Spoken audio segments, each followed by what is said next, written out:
This is Shea Gilgeous-Alexander, and I'm down to dunk. This is Jay Will, and I'm down to dunk. They had. Here we go. I'm Isaiah Hartenstein, and I'm down to dunk. I hope savior of basketball is one. Well, the Dortcher Chamber has been going pretty well. I'm Aaron Wiggins, and I'm down to dunk. I'm Chet Holmgren, and I'm down to dunk. I'm Mark Dagnall, and I'm down to dunk. He just does a big smile and I feel blessed by God to be here with down to dunk, be here with you. I'm Alex Caruso, and I'm down to dunk. I'm AJ Mitchell, and I'm down to dunk. This is Isaiah Joe, and I'm down to dunk. Oh, jeez. Are you going to sing it good enough for me to guess it, or? Panhandle. Jeez. I'm tweaking. Name 2 famous Oklahomans. Myself and Jalen Williams. Is that a crazy answer? All my friends call me Bob. Where's Rachel? Unique story. He lived a whole life. Plain. This is Cason Wallace, and I'm down to dunk. This is Lou Dort, and I'm down to Dort. True blood Oklahoma. That's right. Pretty exciting, if you ask me. This is J-Dub, world champion J-Dub, and I'm down to dunk. And eat burgers.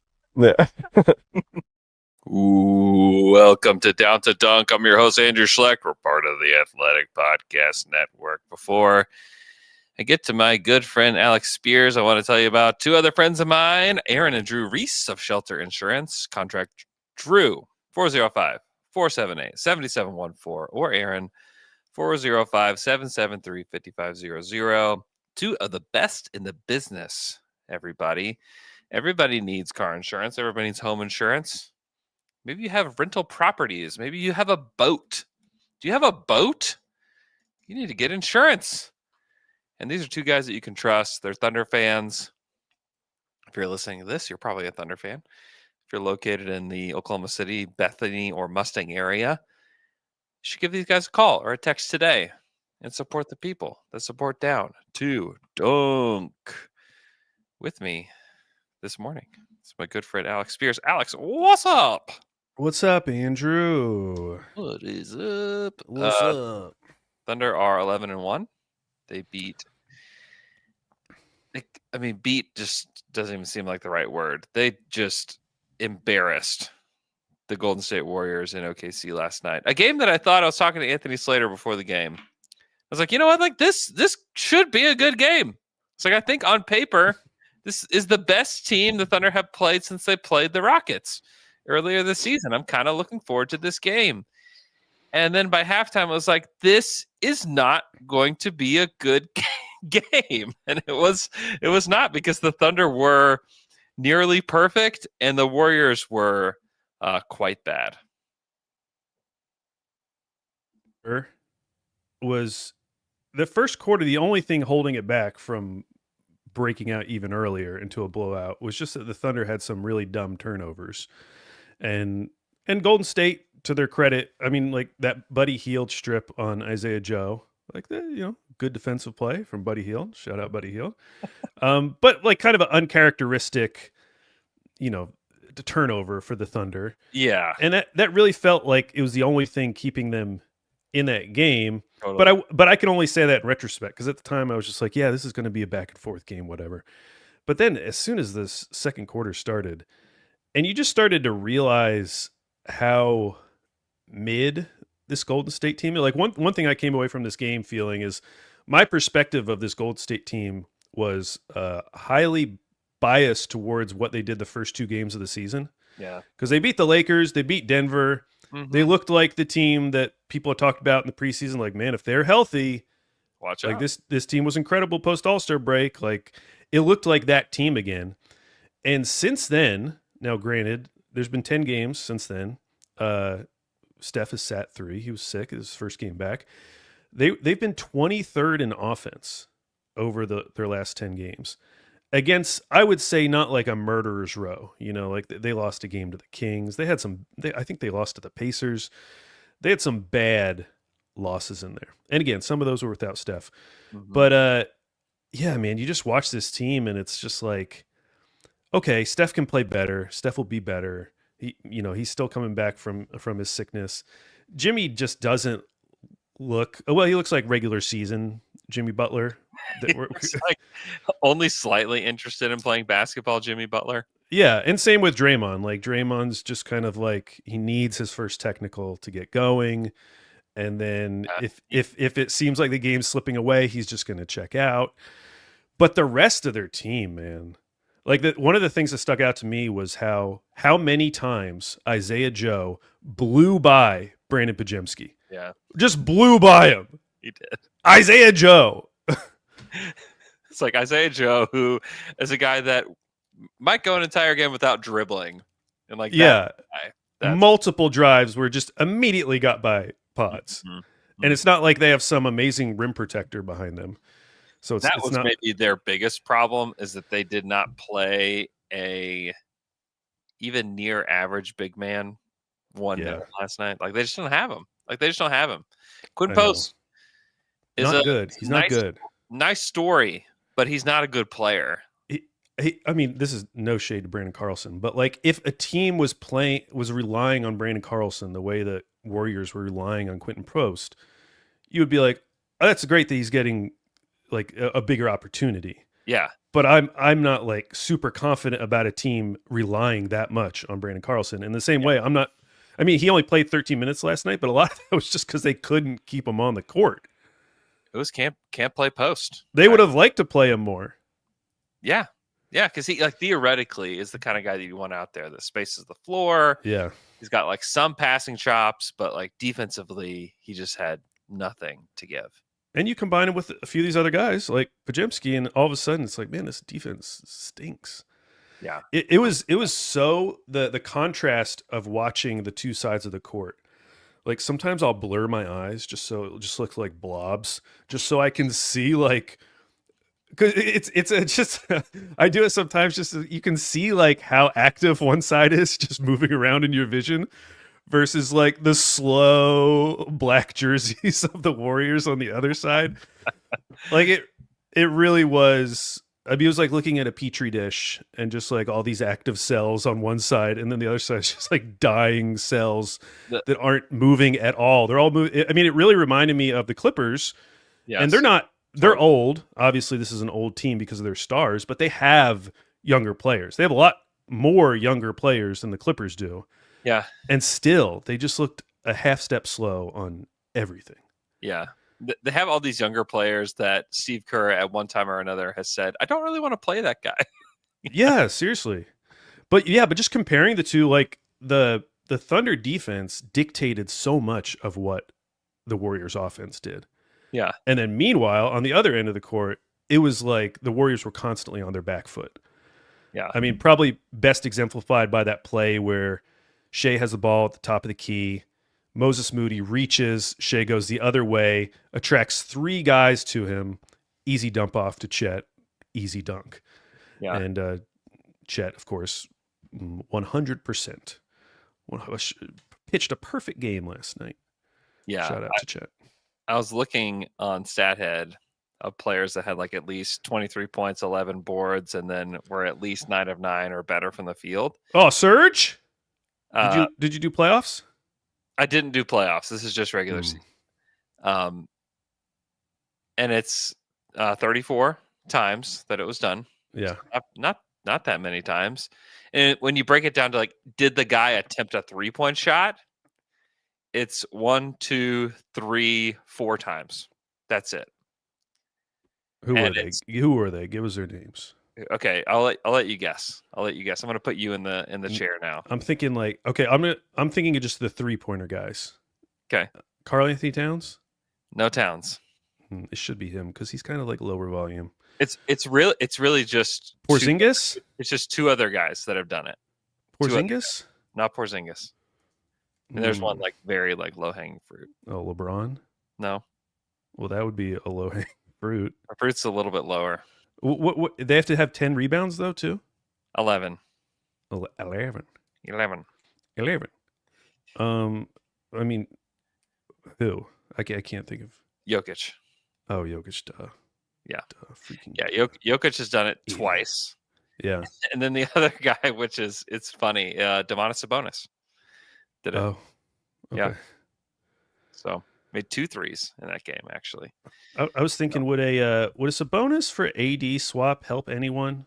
Would that do anything for anyone? It's just shuffling the deck chairs for both teams. Like, no. Well, I was thinking like Sabonis, more of a ball. He can do more in an offense, like in terms of orchestrating the offense, which the Mavs need. Yeah, no, No, thank you.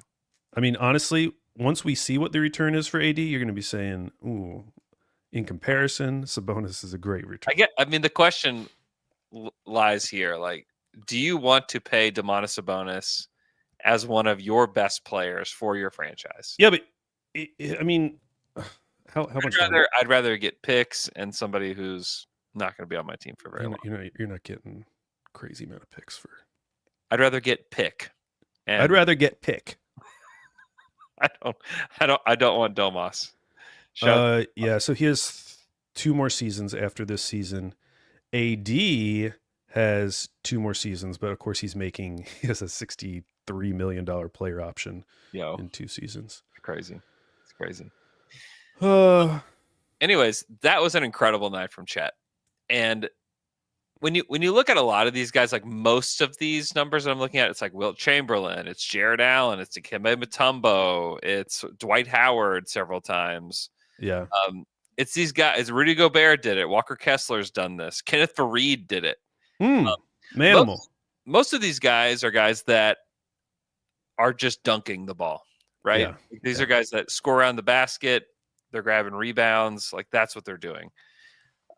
They're not doing what Chet did last night. I'll tell you that. Who's like taking like one-legged turnaround fadeaway shots. That's like getting and ones at the rim. They're shooting threes. They're not doing that. And he was truly special last night and is starting to kind of scratch the surface and of who he can be.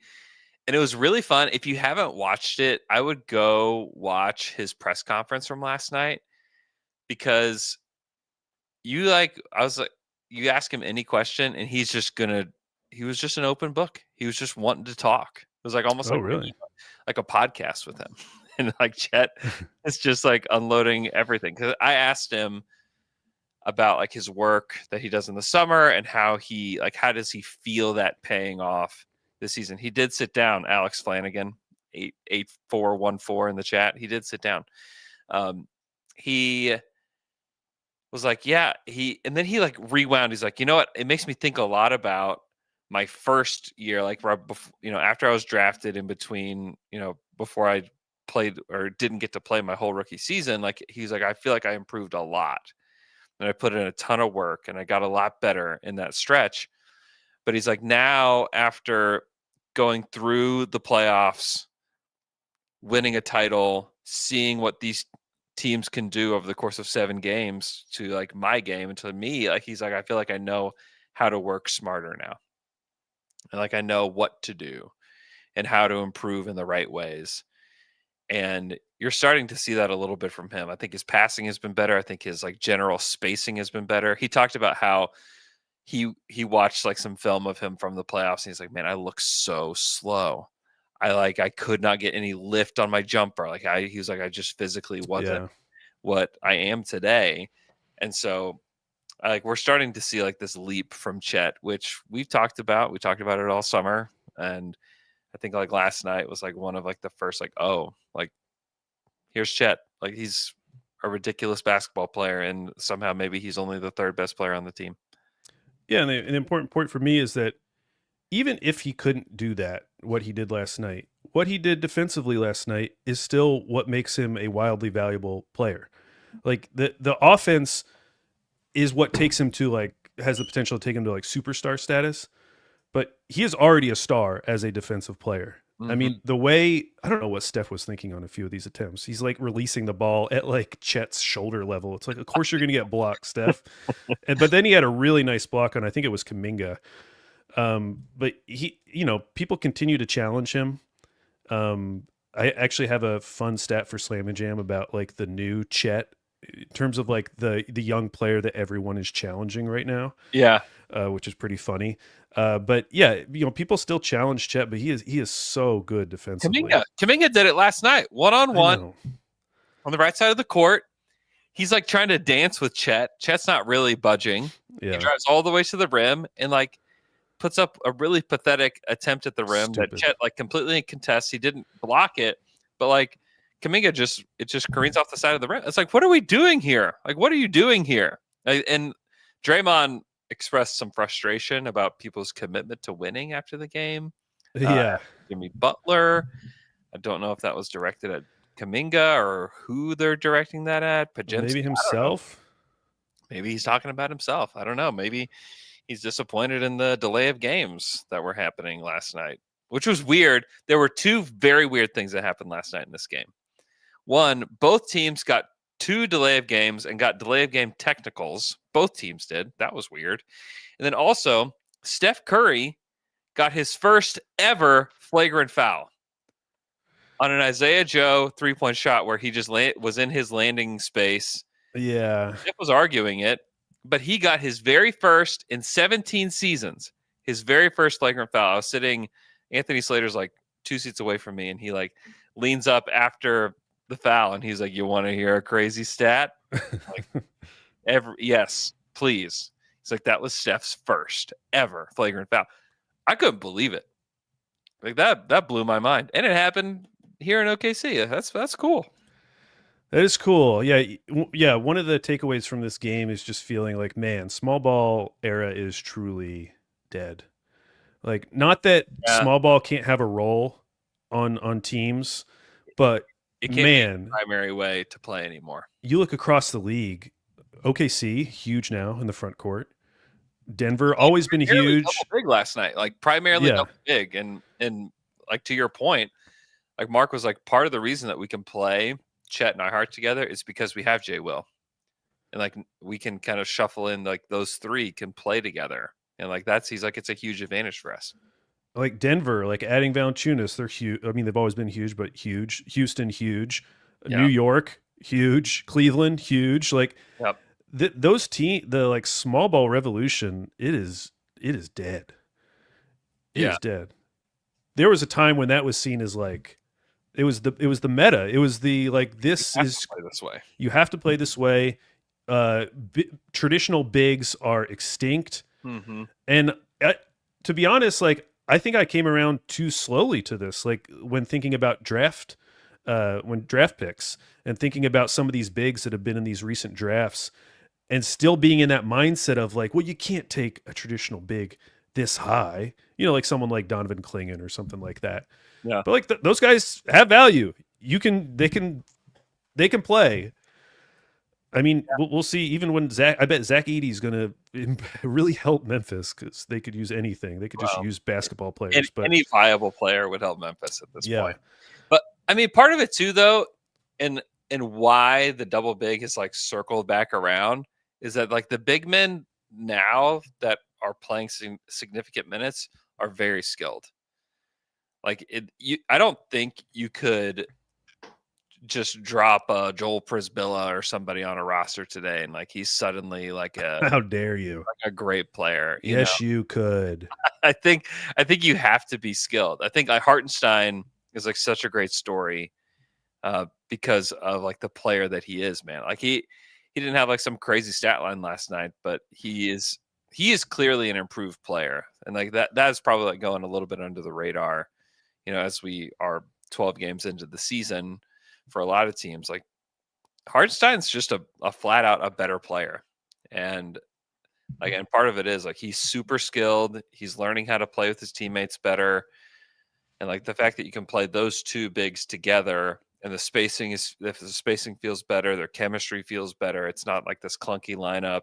I think they were like, last time I looked, like, I don't know what they are after last night, but like a plus 24 or something. Well, yeah, I was going to say, so last season total, they played 316 minutes together, and they were about a plus 12.5. Mm-hmm. They have already played 171 minutes together this season through 12 games. Like they're going, I mean, assuming health, of course, but like they're going to get to that 316 number pretty quickly, and they've been even better than they were last year. It's still at plus 24.3. Yeah, and the offense has been great, 128. I mean, obviously, if you're a plus 24, everything's good. But the offense is a 128, and the defense is a 103. Mm-hmm. Yeah, one thing. And Yeah, go ahead. Listen to this. Mm-hmm. What do you think opponents are shooting on 3-pointers Oh, against with that lineup, against the double big? 33%. 40%. So it's not even luck. It's not 3-point Wow. luck that's making this like They've teams are actually shooting had really bad well. luck with- They've had bad luck. Yeah, that's right. So it's not even reached the ceiling yet. Huh. Another interesting Hartenstein stat. That's hard to say. Got to figure out Heart stat. He's dunking the ball more than he ever has. Like last year, on 20% of his field goal attempts, he dunked 89 dunks, the most of his career. Lots of dunks. This year, 35% of his field goal attempts are dunks. Wow. So he has 33 dunks to start the season. I got to give some credit to AJ for that. I don't know if it actually is him, but well, it certainly wasn't last night. The one part of the game that sent me into a coughing fit because I was laughing so hard was the alley-oop where AJ threw it off the top of the backboard. He did. It came out of nowhere. It's like, oh no. Somebody told him that, like, hey, AJ, the best alley-oops are the ones that are quite good. Like, they're just like mostly bad. The ones that hit the shot clock are the best ones. Hit the Tissot clock, please, if you could. Yeah, Mark talked about iHeart how like one of the goals of his offseason last year was to improve as a finisher around the rim and like just be like a more aggressive finisher around the rim. And like Mark was like, yeah, he's gotten a lot better at that. Like we saw that in the summer, we saw that in training camp, and now like we're seeing it on the court. Like he's just a much more aggressive, better finisher. Because we saw a lot more floaters last year, and it's an effective shot. It's a very good shot. He doesn't make like the 85% or whatever that the broadcast said he did in the playoffs, but he made a lot of them. But you know what's better? Dunking the basketball and like getting closer to the rim if you're like one of the biggest, strongest guys in the league. And he's been doing that. And like that's been a huge part of like his success and the success of the team and all of that. So James in the chat, is J-Dub getting reevaluated soon? Like we should hear something between today and Friday about his reevaluation. It's like, yeah, I think like that was what the press release said. It'll be 2 weeks Friday that he had that little operation. So yeah, see where he is. Also, like let the guy fully heal because like this team is 11-1 and they look pretty good. Chet looks amazing. AJ looks awesome. They've got, it feels like an endless number of players because like you think about last night with J-Dub out, with Dort out, with Wiggins out, and like they just like didn't skip a beat. Like it didn't seem like if you were to say like, yeah, this is the NBA champion Oklahoma City Thunder, you'd be like, yeah, looks like it. What a great team. What an amazing team. Like that, I mean, and a lot of this was garbage time. They played Oos 20 minutes. They played Brooks Barnheiser, who played earlier yesterday in the Paycom for the Blue. He played 16 minutes last night. Like they've got guys. Isaiah Joe had to play 29 minutes last night and looked really good.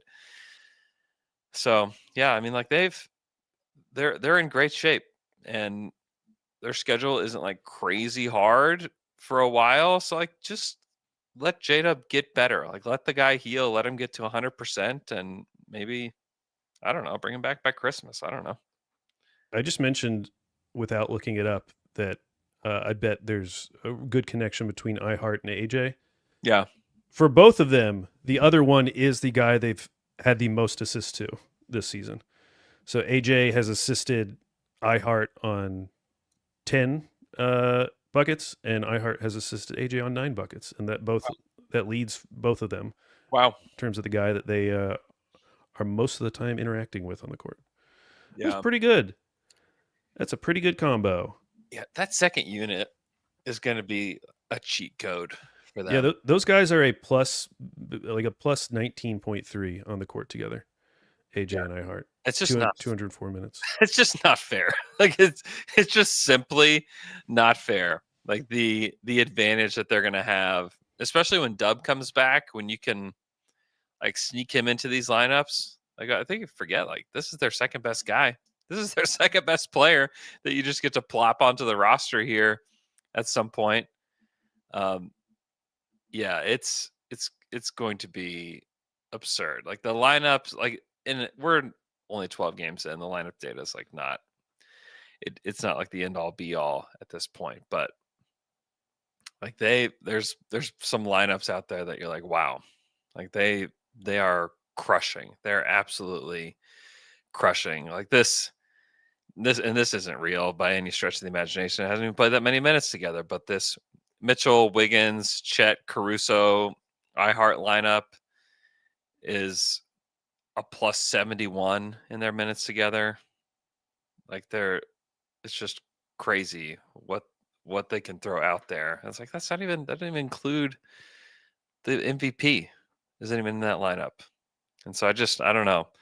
This team, we talk about like this team being better than they were last year, but like you're starting to see like, oh, I can see why. I can see how they're better than last year. Oh, definitely.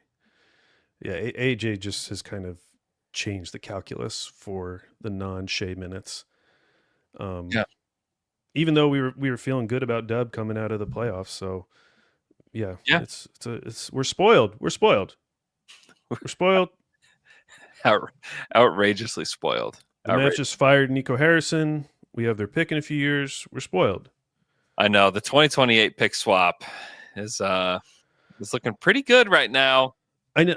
Yeah, I'm torn on whether this is how this affects it. I just can't really decide yet because I just need to see what they decide to do. I feel like the thing that makes the most sense, since they have their pick this year, is to tank. But I also would understand not wanting to trade AD and Kyrie when they're kind of at the nadir of their value. So I wonder if you do a thing where you kind of just sit those guys for the majority of the season. Maybe you trade away some of these ancillary pieces like a PJ Washington or Daniel Gafford. You tank, you get somebody good, and then you try to see what you have next year. And hopefully Kyrie and AD have a little bit more value. One less year on their deal as well. But I still think it's awesome for OKC. But if they're, I forget who it was. It was a reporter at the beginning of the games last night, I think on Peacock, saying that they were like going to wait and see what they had with Kyrie. Bro, if they let this opportunity go by to add a top pick next to Cooper Flagg, yeah, that would be a huge misstep. That would be the second worst thing they've done in the last year. Like, you have to take this opportunity. And they've done it in the past. They tanked for Lively. So like it's not like they're so opposed to tanking. Yeah. You have to do it. You should do that. You should absolutely do that. Because if you come back next year and you have Flagg and one of these top 3 guys, I mean, you're cooking. Yeah, then you're in great shape. And you may not be a really good team by then, and you may give up a good pick to somebody. But you won't care because it doesn't matter whenever you've got the guys. Yeah. Now. Yeah. Yeah, it's pretty rough in Dallas. I would be hoping that they would trade those guys. We're actually going to do a Dallas trade pod with Esper Henny and Dave DeFore on the Athletic NBA Daily feed. Yeah. Pretty close to right after we record. So I just think it's so hard to gauge an AD trade. Oh, it's going to be so sad. And there's so few teams that can even do it. There's few teams that can do it. And also the guy's gained weight, can't stay healthy. He's played like 9 of 40 something games that he could have played with the Mavs during his time. Like his value is in the tank, and they're gonna, I don't know, what do you get back, like Kobe White and a draft pick? That's why I just think you just can't trade him right now. I mean, he's not hurting you. He's not hurting your tanking chances. That's true. Just put him on the shelf. Yeah. I guess. But if somebody does bite and they're like, yeah, we'd love to have Anthony Davis, then you got to take it. Oh, yeah. If you got Kobe White, and I don't know what else, you'd probably have to take back Patrick Williams. Yeah. Yeah. Okay, let's take a quick break. When we come back, We'll talk more Thunder, more NBA right after this quick break.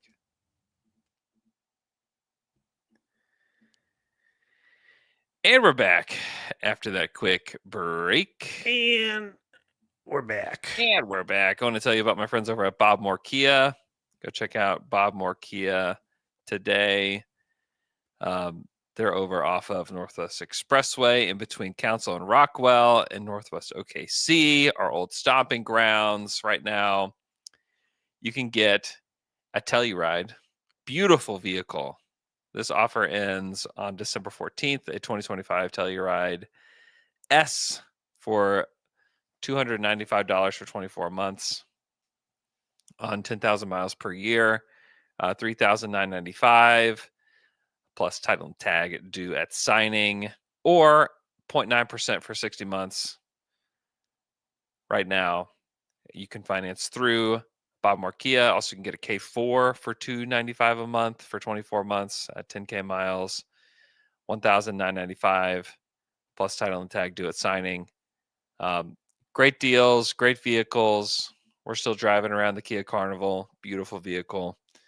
Go check them out. Support the people that support Down to Dunk. Great people there. And listen, if you've never even got behind the wheel of a Kia before, if you've never considered driving a Kia before, go do it. You won't regret it. Very, very awesome vehicles over at Bob Moore Kia. All right, the Thunder play the Lakers tonight in OKC, home back-to-back. Chet kind of teased that he was excited to play the Lakers tonight. Okay. And hopefully Chet plays. I was checking the injury report earlier today, and the Thunder have not put theirs in yet, which I assume that is still the case. Let me look.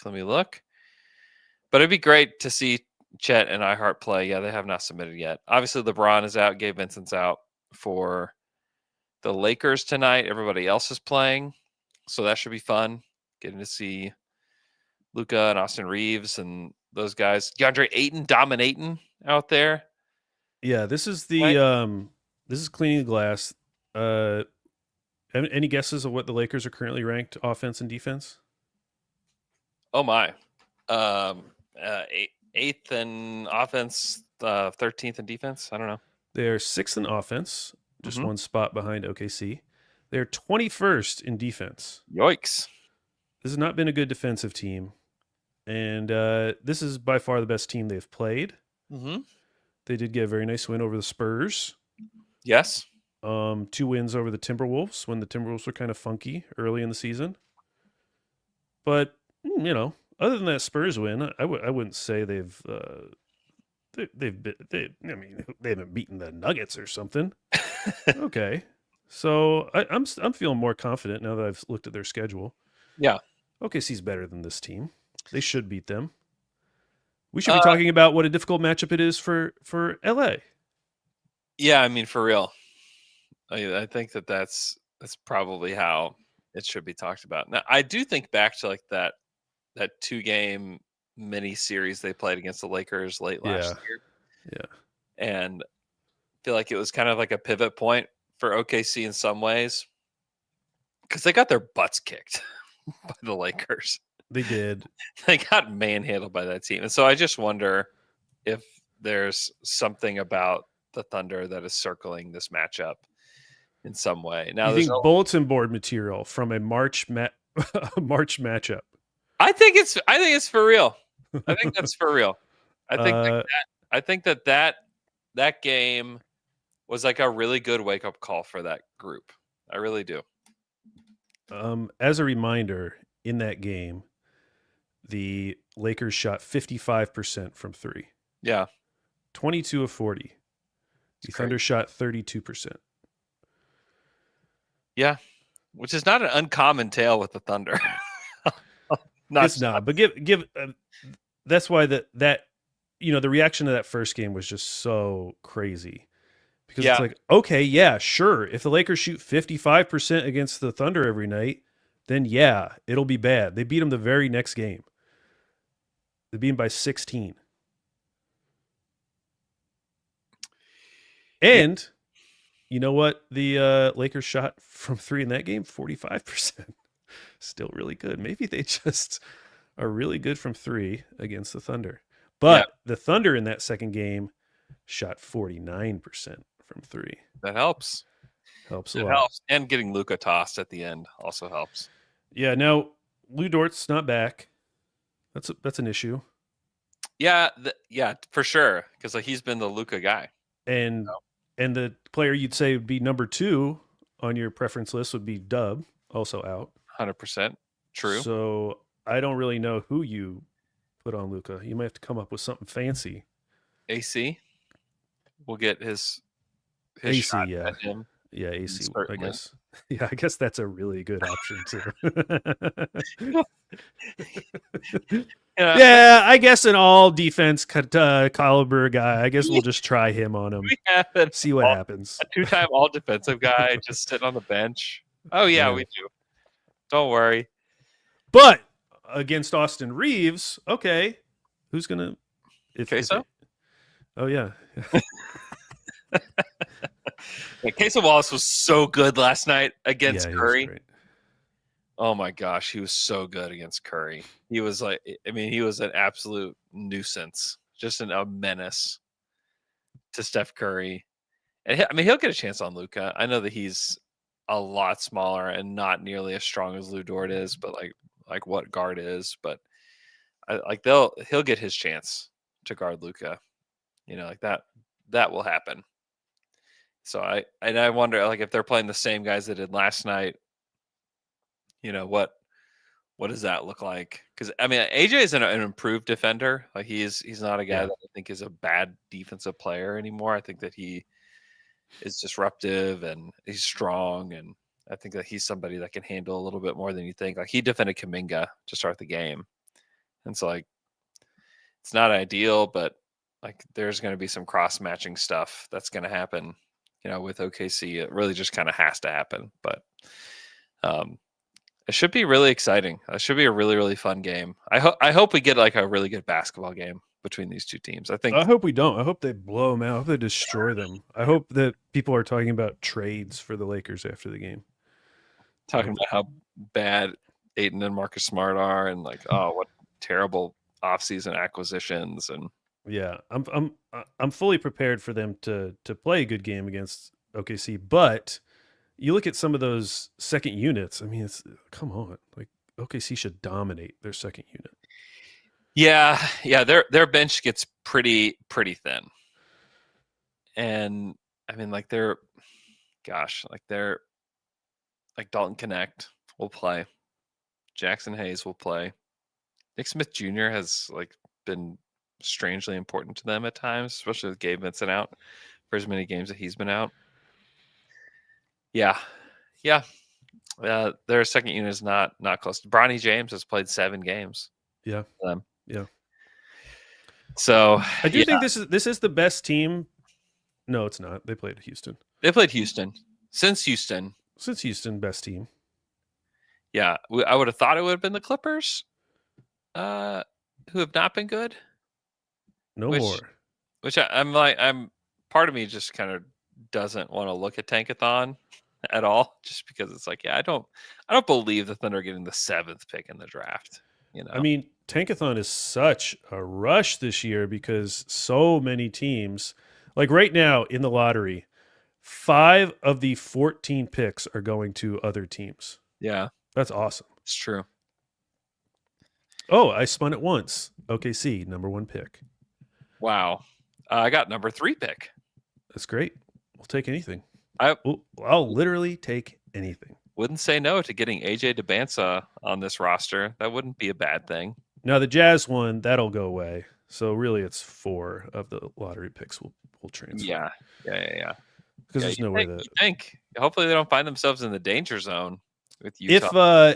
If Walker Kessler hadn't gotten hurt, I might have started talking about it. I might have started getting excited about it. Because I thought they were solid. They still have been like solid. I know they've won games. Yeah, right. They won last night. I mean, they beat Indiana, which everybody's beating Indiana. Indiana's 1-10.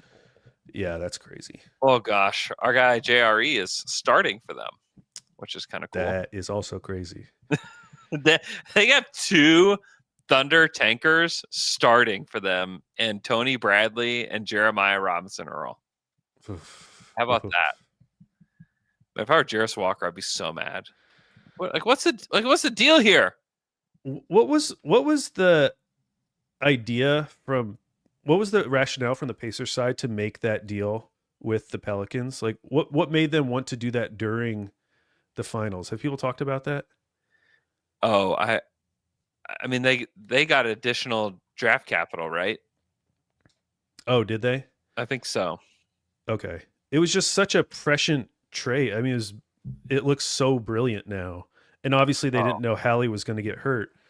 But I mean, it saved. I mean, the way things turned out with Miles Turner leaving, like it could have saved this era of Pacers basketball making that trade. Yeah. And I realize it was top 4 protected regardless. It was to get into the 2025 draft is what it was for.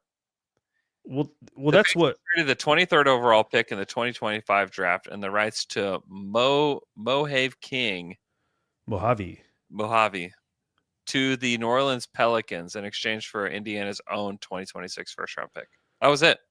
Okay. And I know why the Pelicans were doing it, because they were trying to get another pick so they could move up to get Queen. But yeah, they just love Derek Queen. It's just I guess from the Pacers perspective, it was like, well, this is just too good to pass up, because even if we are good again, this pick still has way more upside in case something does go wrong. Yeah. It's just amazing, because can you imagine how nerve-wracking it would be, even at 1-10, now your pick is top 4 protected, and you just don't know the whole year. You're just like, man, we really got to get 1, but even then, there's a 50% chance we're going to drop to 5. Yeah, it's terrifying. Give this pick. It's terrifying. And now none of this matters, and who cares? And no, and they made themselves in a really nice spot. Yeah. Like, just keep losing, Pacers. I know it's not fun. Your team has really never done this, but this is actually really good. It could be really good for you. Like, if they end up with the number 1 pick or the number 2 pick. Yeah, and get like the Banser Boozer on that team. You'd be in a great spot. Be great. You would be in an awesome spot in comparison. Yes, sirs. Yes, sirs. Yes, sirs. Yeah, they could use a. I don't know what the quality of big men in this draft are as far as like centers go, but they could use a center. They could. Doesn't seem. I believe DeAndre Ayton will be a free agent. They can finally get Ayton. Yeah, they wanted him once upon a time. Can finally get their guy. It's crazy how many sliding doors moments there are. I mean, even thinking about the Nico Harrison firing, and just remembering that he offered 2 firsts for Kyle Kuzma, and the only reason it didn't happen because Kyle Kuzma didn't think that they were a contender, as if that would matter to Kyle Kuzma. But like that would have swung so much. It is really funny that Kyle Kuzma turned his nose up to the Mavericks, because OKC wouldn't have that pick if Kyle Kuzma had just gone to Dallas, because that would have been used. That would have used all their picks that they had, which they would have eventually used on PJ Washington and Daniel Gafford, which was huge in turning around their season and becoming a really good defensive team. And we would have never gotten that pick swap. Or maybe we would have, because they would have if they wanted to make another trade. I don't know. But man, that just, there's so many things that happen to good teams where you just get lucky. Like, I'm sure there's an OKC one that we just don't know about, where like they were about to trade for a guy and something fell through. Mm-hmm. And at the time we would have been like stoked about it. Yeah. And in retrospect, it would have been like the worst thing in the world. Yeah. Yeah. The only one we know about is like the one that was the best in the world, would have been the best in the world. It's the Tyson Chandler deal. Well, the Brook Lopez one is kind of like that. Yes. Apparently that deal was very close to being done, and they just weren't confident that Brook was going to be willing to re-sign. Yeah. Yeah, that would have been great. But also, like, listen, you get to any place where you have a title, like, yeah, now it's just fun to think back on these things. Yeah. Unlike other franchises where it's like, man, that could have been the thing. Yeah. If we hadn't done that one thing, we might have a championship right now. Yeah. Thunder fans don't have to have a pit in their stomach about Tyson Chandler anymore because of that. Because it was like, oh man, what could have been? What could have been? Yeah, you don't have to worry about that anymore. I know you don't listen to Bill Simmons. I do. Oh, you do? Yeah. Bro, he had Chuck Klosterman's on there. I listened to this last night I was gosh. driving back late last night after the game, and I was listening to this. I was going insane. Yeah, he didn't mention the Thunder in any capacity during the whole thing. What do you mean? I'm talking about mentioning the worst trades of all time. How could you not the Thunder Clippers? He didn't even. Oh, that's so funny that you said that, because as you're saying it, I was thinking he didn't even mention the Harden trade, which that's just like been part of his deal for years. He didn't even mention that. But yeah, he didn't mention the Paul George trade. I was talking about. They did mention the Harden trade during. Oh, they did. Yeah. I was just mentioning or talking about Klosterman doing like a. What was that take?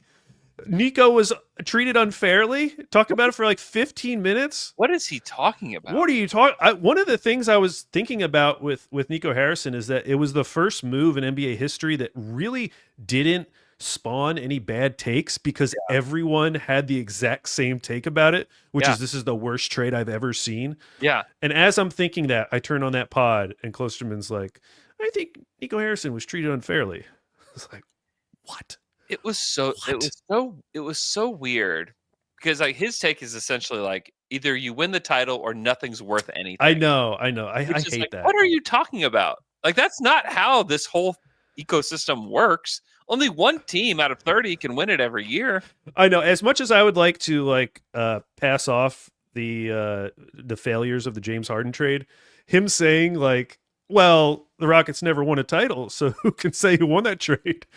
There's a little part of me that's like, yeah, who can say? Yeah, it was a lose-lose, I would say. Yeah, both teams lost, so yeah, I guess we don't have to talk about it anymore. Great.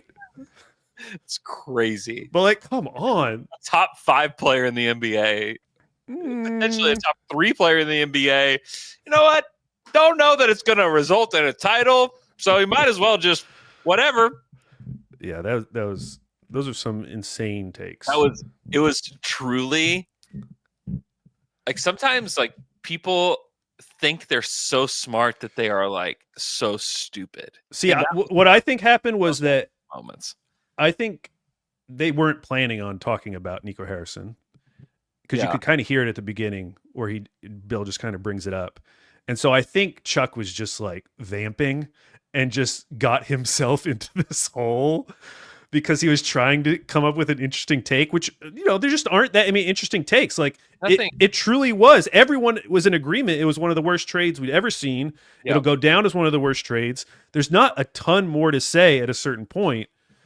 And I feel like he just trapped himself in a bad take hole and just couldn't get out of it. It was so dumb. It was so dumb. It's actually good, because when they got to the finals, they couldn't win. And so because they couldn't win, that doesn't matter what happened. Like, no. Even him saying, the Mavs should have lost to the Thunder in the second round. Like, I've been one of those people that's always said like that series was a lot closer than people like to talk about it. Yeah. At the same time, I would never say that the Mavs should have lost that series. Like, okay, maybe it was an even series. Maybe I can convince people it was an even series. It probably should have gone 7 games. Yeah. But like, the Mavs shouldn't have lost that series. Like, they were at least even with the Thunder, if not better, in that series. They won the series. I know. Yeah, it's so 6 stupid. games. Not in like 7 at the buzzer or something.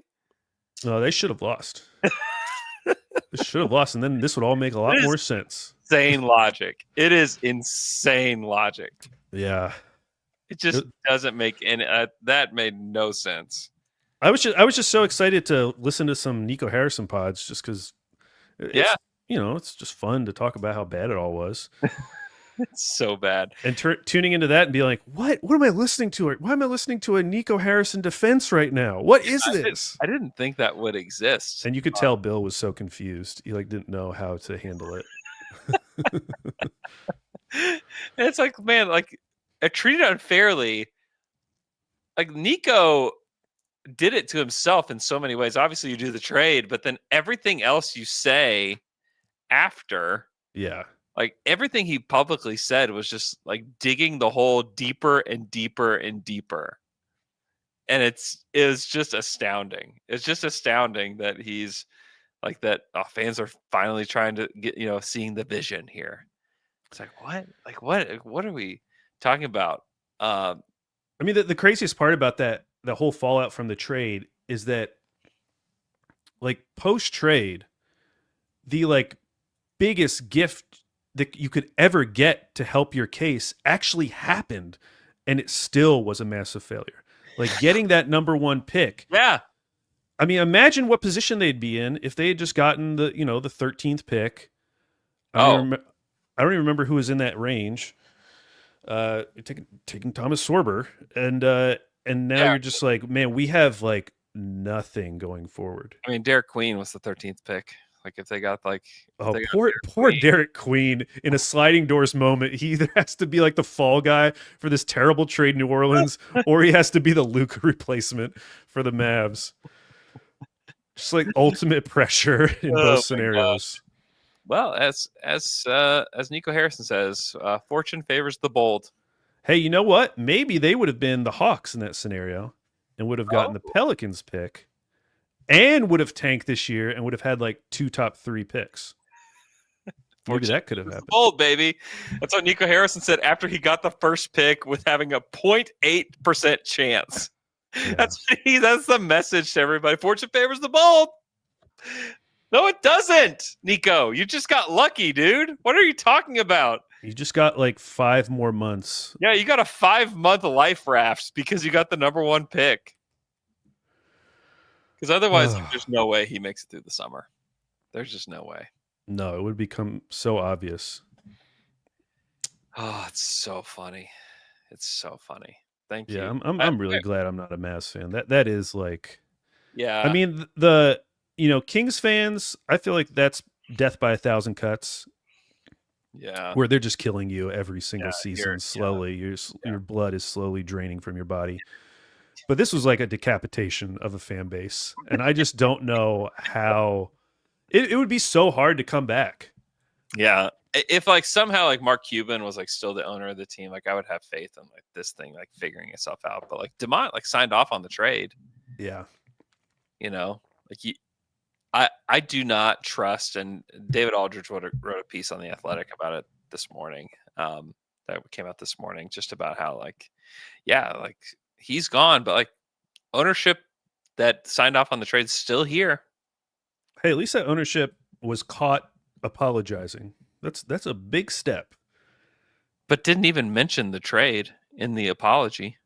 No, I'm talking about the courtside thing with the fan who was wearing the Luka jersey. Oh, that is pretty funny. I mean, that honestly, like getting an owner to apologize to you for a trade.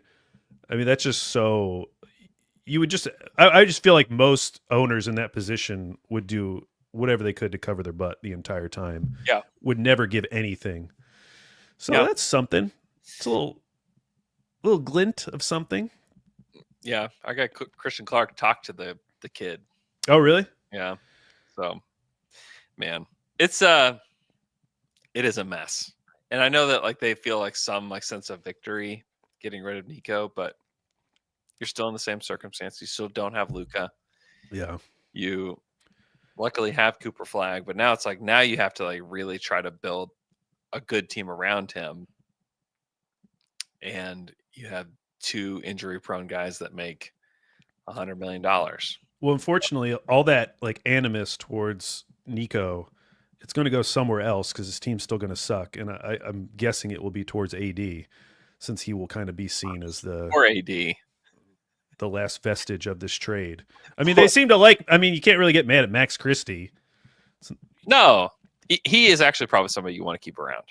He's the only player who can shoot on that team. Did you see the stat where they have 2 players currently shooting above like 30% from 3? Let me see if that's still true. That is so crazy. I hope that's true. That is wild. Yep. Max Christie shooting 45%, 5.8 attempts per game. That's really good. Jaden Hardy shooting 36%. After that, it drops to 28% D-Lo. Golly. 2 players shooting above 28% from 3. Man, and I mean the Klay Thompson contract's like another one that's just He's shooting 27%. God, he can't defend. He's 16.5 million this year, 17.4 next year. So yeah. It's not great, man. So a weird contract here. Klay Thompson this year, his number is $16,666,667. It's just a very weird amount.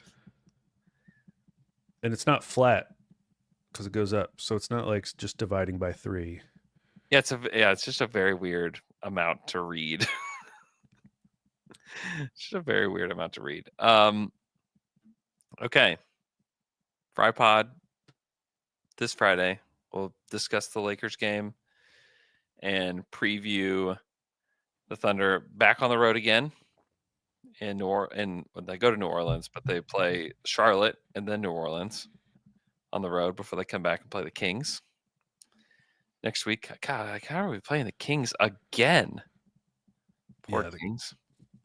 Poor Kings. So they have to play the Thunder 3 times in the span of like 4 weeks. And the Wolves and the Nuggets. Yeah. Goodness. Yeah, it's over. Yeah, there's some like good games mixed in, but honestly, it doesn't really get started until like mid-December, like until Christmas. Yeah. Yeah, they get a lot of bad games out of the way, but they play a lot of like NBC games and ESPN games and like all of this after the new year. Oh yeah, I'm looking. Man, some of these stretches they have. It is going to get brutal. Yeah, there's some really like fun stretches of basketball. Yeah, post All-Star break, Brooklyn, Cleveland, Toronto, Detroit, Denver, Dallas, Chicago, Knicks, Warriors, Nuggets, Celtics, Wolves, Magic. Honestly, though, it's like every other game. Yeah, it's not like so even that's probably their toughest stretch. Yeah. Probably. Oh wait, early February: Minnesota, Denver, Orlando, Spurs, Rockets, Lakers, Suns, Bucks. That's a pretty tough stretch. Yeah, right before the break. And that is 1, 2, 3, 4, 5, 6 national TV games. That's a lot. That's going to be a lot of fun, man. All right. You can tune into the Athletic NBA Daily. We're going to go live here shortly to break down some Dallas Mavericks trades. So tune into that. Here with us right after. If you're in the chat right now, go over to the Athletic NBA Daily YouTube page. We're going to go live. So I hope everybody's doing great, and we'll talk to you guys again on Friday. Until to die, until to die.